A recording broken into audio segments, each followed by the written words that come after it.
আপনারা আপনাদের জার্নালিস্ট ক্লাবের মাধ্যমে এই নিউজগুলো আপনারা ফেক নিউজগুলো আপনারা যেগুলো ফেক নিউজগুলো দিয়ে যেই সাম্প্রদায়িক সম্পত্তি নষ্ট করার চেষ্টা হয় সেগুলোকে আপনারা খুব দ্রুত ডিবাঙ্ক করতে পারেন। সেক্ষেত্রে আপনার লোকাল প্রশাসন আপনাদের কাজে আরও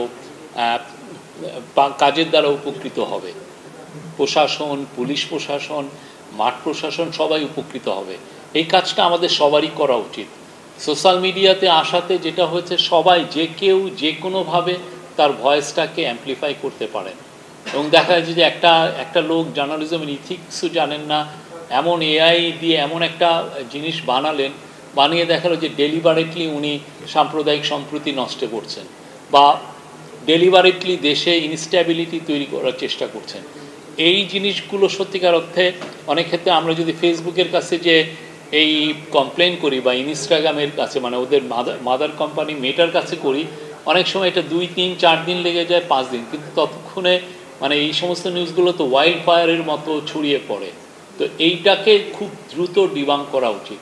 সেটার জন্য ঢাকায় কিছু কিছু ফ্যাক্ট চেকার আছেন, তারা কাজ করছেন ইন্ডিপেন্ডেন্টলি, বাট আমি মনে করি ফ্যাক্ট চেকিংটা একটা মুভমেন্ট হওয়া উচিত। এই মুভমেন্টটা সারা বাংলাদেশে সব জায়গায় ছড়িয়ে পড়া উচিত এবং এই ক্ষেত্রে যারা ইউনিভার্সিটি যেগুলো আছেন আমাদের দেশে, যে কোনো ধরনের ইউনিভার্সিটি, সেটা টেকনোলজি ইউনিভার্সিটি হোক, সাধারণ ইউনিভার্সিটি হোক বা অন্যান্য মেডিকেল কলেজ হোক, এদের যে জার্নালিস্ট যে ক্লাবগুলো, তারা এই ক্ষেত্রে মানে মুখ্য বা খুব অগ্র সৈনিকের ভূমিকা পালন করতে পারে। আমাদের খুব ফ্যাক্ট চেকিংটা করাটা খুবই দরকার। প্রতিদিন হাজার হাজার নিউজ, হাজার আমি বলবো না, মিথ্যা নিউজ ছড়িয়ে পড়ছে। অনেকে আবার সত্যকে মিথ্যার সাথে মিশিয়ে এমনভাবে প্রেজেন্ট করেন আপনি কনফিউজ হয়ে যান আসলে এটা কি সত্য কি মিথ্যা। এটা একটা, এবং এটা অনেকে করেন খুব চালাকি করে। এর মধ্যে ধরবেন যে আপনার পরিচিত সাংবাদিকরাও এখানে আছেন, যাকে আপনি মনে করছেন যে উনি খুব ভালো সাংবাদিক, দেখা গেলো যে উনি সত্য আর মিথ্যা মিলিয়ে দিনের পর দিনই উনি ইউটিউব ভিডিও বানাচ্ছেন, মানুষকে কনফিউজ করছেন।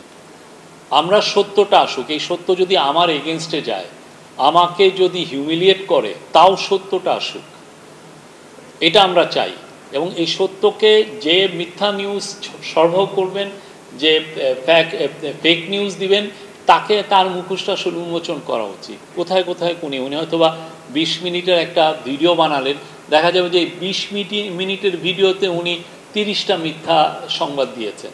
আপনি এটা চেক করেন, এটা খুব দরকার। আমাদের এত মানে রিসোর্সেস নাই যে এই প্রত্যেকটা জিনিস আমি চেক করব। অথচ এই ইউটিউব ভিডিওগুলো দেখবেন যে গ্রামে কেউ এটা শুনছে, আপনার বাসায় কেউ একজন শুনছে, আপনিও হয়তো ইনঅ্যাডভার্টেন্টলি ওর কথা শুনতে ভাল লাগে বলে ওইটা শুনছেন, কিন্তু এটা তো আসলে মিথ্যা জিনিস এবং এতে সমাজে আসলে অনাচার বেশি তৈরি হয়।